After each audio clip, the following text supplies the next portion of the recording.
Welcome back to Surrogacy with Sam. If you're thinking about becoming a surrogate, this one's for you.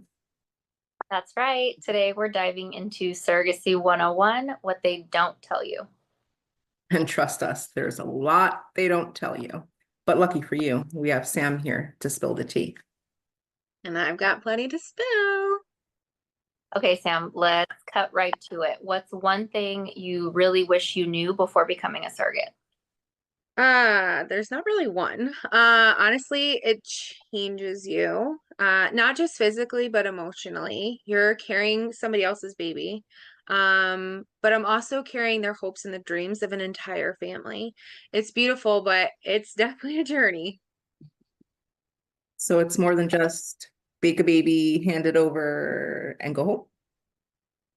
Absolutely. There's a lot of emotional prep that people don't think about. Like, you really need a rock solid support at home because, spoiler alert, you're going to have days where you're like, why did I sign up for this? Like, what am I doing? Am I doing the right thing? And just having that like extra support is really helpful. Okay, let's talk real facts. What do people not expect when starting this journey?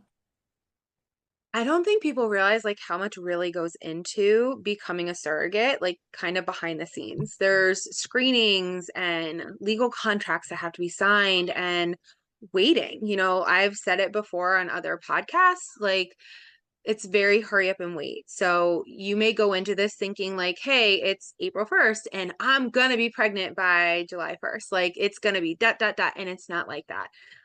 There's a lot of things that go into that and can put things on hold. For me, it actually took a year, longer than a year, to get to this point where some people don't want to wait that long. Some people have, other timelines that they're looking into. So there's definitely a lot of hurry up and wait, and you have to be okay with that.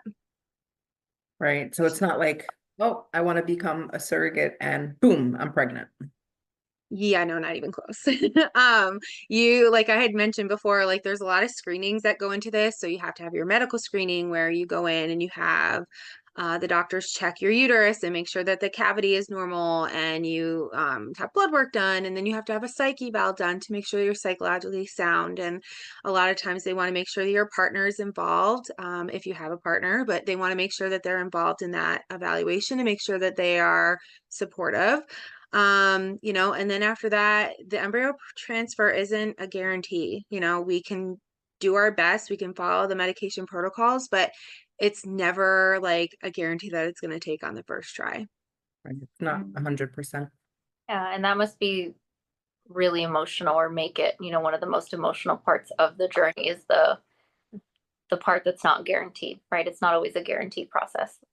I honestly didn't know how much anxiety and stress goes into the 2-week wait. I mean, I have to be driving everybody insane because no matter what I do, the outcome is out of my control. But not knowing when I was testing and doing all these things, it was stressful because here I am wanting to make sure that I'm doing this amazing thing for this family.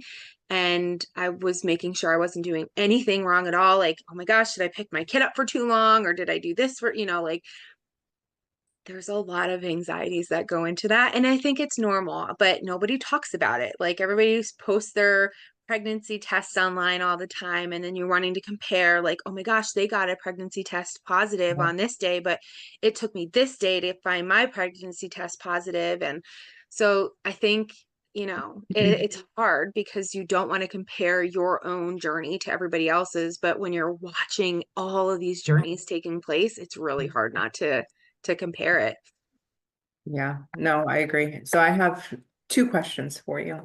The first question is, I think everyone wants to know, did the embryo transfer work? Are you So pregnant? as of right now, I am pregnant. Yay! So I am very excited. Again, it was very stressful. It did take a couple of days for me to get a positive test. But I'll never forget, I got the test and I just broke down and cried. And then I sat there and I was like, I'm literally crying and I'm pregnant with somebody else's child. Like, I was acting like I was pregnant with my own, but I think I was just like so overly excited that I got to tell this family, like, hey, right now we're pregnant. Like, it's not just me. This is yours. Like, we are pregnant. We are expecting this little girl, and how exciting. I remember the 7 o'clock phone call, and yeah, it was like, Mm-hmm. I think I cried with you though. I So think you did too.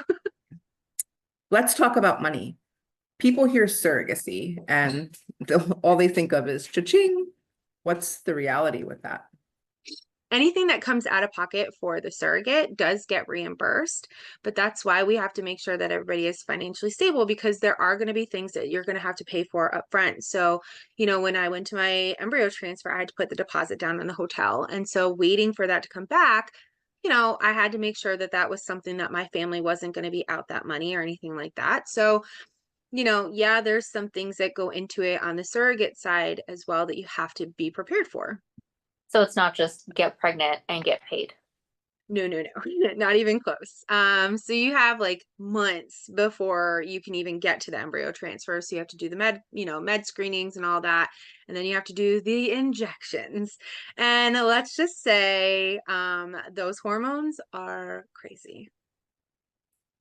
So physically, what do you think was the toughest part? Whew, the shots. And I want to preface that by saying it's not the actual shot, although I do have a funny story that I will dive into after this. The shots itself, as long as they're done in the correct location, do not hurt that bad. The needle is actually quite thin. What is painful is the aftermath. So, I spent a lot of time on a heating pad. Your backside does get a little sore and tender, just because you're doing constant injections, and there you can get some knots from the medication just kind of pulling in there and all that. But I think that's probably been the hardest part. Um, but I will tell you guys a funny story. So I had found a image online because my husband does my injections for me. I was a baby. I was like, I'm not doing them. I want nothing to do with these shots.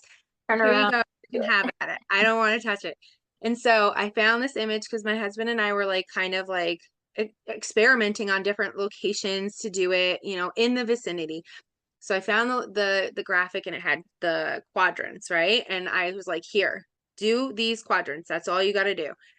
And he went way too far to the right, and it was very, very painful. And he's like, I did the inside quadrant. I'm like, you didn't see the bullseye on the outside quadrants as to where you were supposed to do the shot. And so I definitely jumped up off the bed on that one. So that one hurt pretty bad. And now actually I give them to myself.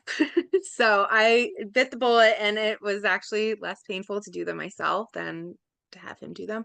Hopefully he's not going to watch this one, but yeah, it's good. Thanks, babe. But Yeah. I'll take over from now. You're retired. I got this. Well, after all of the injections and the hormones and everything, then there's the pregnancy itself. Yeah, and you know, as everybody says, every pregnancy is different. I'm still very, very early on in this one, so it's hard to determine whether the symptoms that I'm feeling are truly pregnancy symptoms or if they are the medications that you're taking, because they are hormones. And so, you know, I'm very tired. I, you know, have bits and pieces of like nausea here and there. My poor dog can't come anywhere near me because I feel like he smells terrible. So, like, there's definitely a lot of symptomology going on, but I can't tell if it's necessarily the hormones or the actual pregnancy yet. Okay, well, I feel like we barely scratched the surface with this one. Right? There's still so much more to cover. Oh, you guys have no idea. The journey doesn't stop once you're pregnant, and it's just getting started. Well, you heard it here first. Next time, we're going to take an even deeper dive into the surrogacy experience.